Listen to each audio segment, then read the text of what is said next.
Karen Curry here, author of Understanding Human Design, here with your Human Design Evolution Transit Report.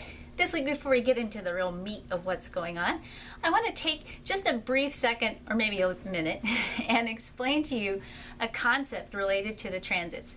If you can imagine, everything that we talk about in the transits is all about themes. It's very thematic. So we can have what I might call gnarly themes in the chart for the week or in the energies for the week. It doesn't mean that it's going to be a bad week. It means that there's a theme that we're playing with. Obviously, if we're playing with the theme without awareness and it's a more challenging theme, we can have a tendency to experience the darker side of that theme. But if we're playing with a theme perhaps has a lighter possibility to it, and that's the more natural expression of that theme, we're going to tend to have a more lighter experience. The key here is consciousness and awareness. If you can imagine for a minute that these energies that we're talking about are kind of like a ribbon. So if you can see, this isn't actually a ribbon. I couldn't find a ribbon anywhere in my house, but this is actually a necktie. However, you can pretend for a minute that this necktie, this ribbon, is an example or a vibrational frequency of a thematic energy. It doesn't matter where on this ribbon, whether I put my finger here or in the middle of the ribbon, it doesn't matter where on this ribbon of energy I express the theme. The theme stays consistent, but we always have the option when we're experiencing a theme of either living out the high side or the low side. So you can either consciously choose in the midst of a theme to bring out the best of that theme, or you can, without awareness, or sometimes just because some of the themes are gnarly, sometimes you're going to inadvertently live out more in the lower aspect of it.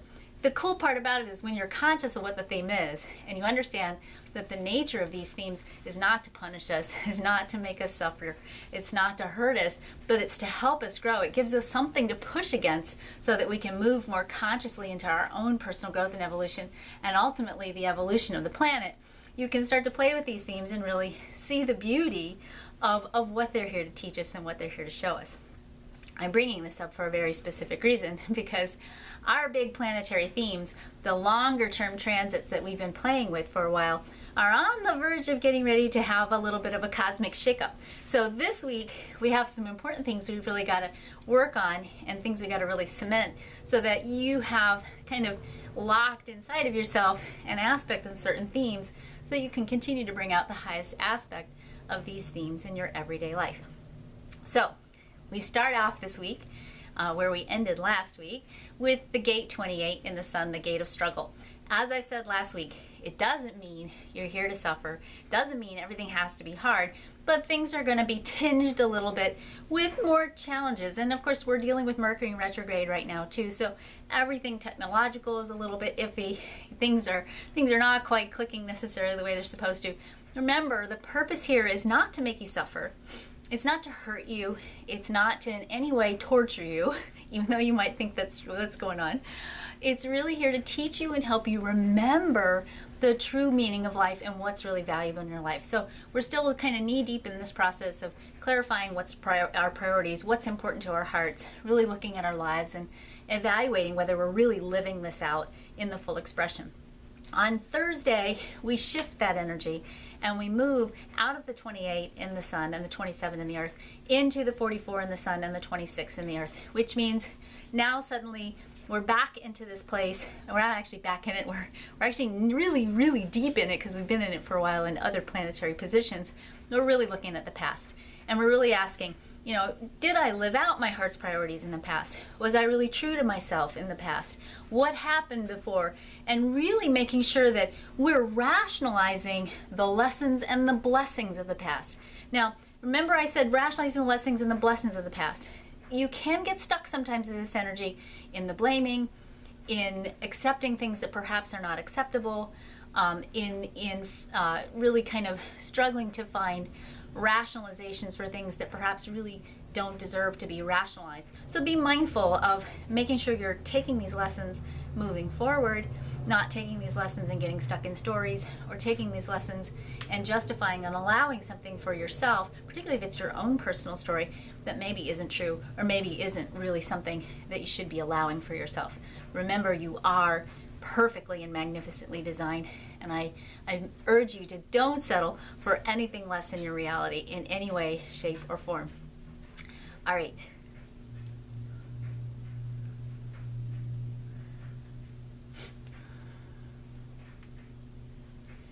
On Wednesday, we moved from the 1 to the 44 in Mercury. So it's not just that we ourselves are going through our own inner stuff with Mercury retrograde, but actually Mercury starts to bring up the past even more so than it has before. So now we're not just in our heads evaluating our past, we're actually talking about our past and telling our stories from our past. So really, really an interesting week for looking back. Really, really interesting week for evaluating what's come before. A lot of energy supporting this week. And it's been an ongoing theme for a while, so it's not like it's totally brand new, but certainly this is going to be the peak week for really looking back and trying to figure out what's come before and what's happened before. Of course, we stay with the Mercury in the gate 40, which means a lot of time for you to really get introspective, self-reflective, a lot of time to really, and a lot of energy supporting again, kind of kicking back, taking care of yourself, nourishing yourself, recharging your battery, taking some alone time, and really savoring it and valuing. It's really important as part of this process that we're all going through right now. On Tuesday, we move from the 26th to the 11th in Venus. So the whole theme of truth and integrity shifts out a little bit. Obviously, truth and integrity are always an important theme to pay attention to, but now we're also in this process of generating ideas. And we have a lot of ideas, we have a lot of opinions that's coming up too. So a lot of stuff is coming out of our minds. Great, but don't act on any of it until you get confirmation from the universe that that's the direction you're supposed to go in. Ideas can go crazy, ideas can make you crazy, ideas can send you on wild goose chases. Enjoy them, think about them, but let the universe bring you the confirmation about where you need to go next. Don't get too caught up in your head this week. And certainly don't get too caught up thinking about things from the past that aren't going to happen again in your head this week. Big change this week. Also, we moved from the 44 in Jupiter to the 1. So we're kind of doing this dance here between the 44 and the 1.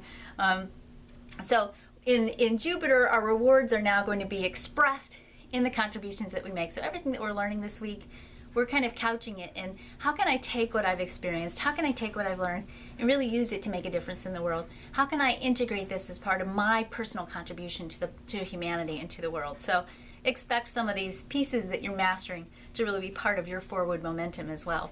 We have a big change this week, one of the beginnings of some of the big changes we have coming up. We move from the 21 in Uranus to the 17. Now, neither one of those gates are my super ultra favorite gates. The 21 can sometimes feel a little bit controlling. 17 is the gate of opinions. So as I said, a lot of ideas are flying around out here. Sometimes these are ideas that are being generated by other people, directed at you. You don't have to listen to what anybody else says. If you have an idea about something, wait and don't share it till somebody asks. Your ideas will be unusual. Remember that the theme of ideas is about opening up to possibilities. So as we are looking at the past and evaluating the past, we're also moving into this really powerful phase of opening up to the possibility of something new. And as usual, our theme is new, new, new, new, new, and new. Now, next week we lose the gate 58. We don't lose it, but it transits out. And it's transiting out. I'll keep you in suspense. I'll tell you next week where it's transiting out to. But the energy of joy that we've been playing with all year is shifting. It doesn't mean the joy goes away. Doesn't mean you're not going to experience joy. It's just the theme of what joy means to each of us personally and collectively is starting to shift. And as we go through this very last week with the 58 transiting, I invite you and I encourage you and I support you to really ask yourself, what is my joy? Where is my joy? Am I living out my joy? Am I expressing my joy? Is my life joyful? Everything that you come up as you evaluate the past and really play with this question and this theme of joy is going to become your touch point for what you create from this point forward. We are designed to be joyful. It's in the archetype of being human. Humans are designed to be joyful.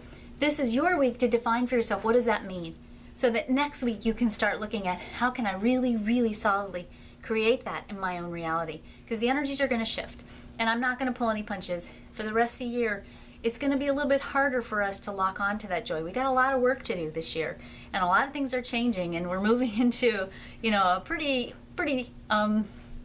we'll just say interesting time frame. So as we move into these time frames that are going to really beg of us to evaluate ourselves even more deeply and take even more bolder moves and really move forward much more joyfully into our future, we got to have some touch points of what we know it is our destination. You got to know where you're going. You got to know what your point B is on the map. So this week, really define for yourself, where's my joy? What's my joy? That's your homework for this week. Next week, I'm going to talk about really important changes in the outer moving slower planets that are going to influence the infrastructure of our evolution. And I hope you have a really good week. It sounds horrible, but it's not. Remember, the past is not going to come back and repeat itself. Everything is supposed to be new. You're in a brand new cycle of new beginnings. Everything is about joy, support, and abundance. And it's all there for you. You got to just kick back, trust it, do your homework, release your fears, release the past, and keep moving forward.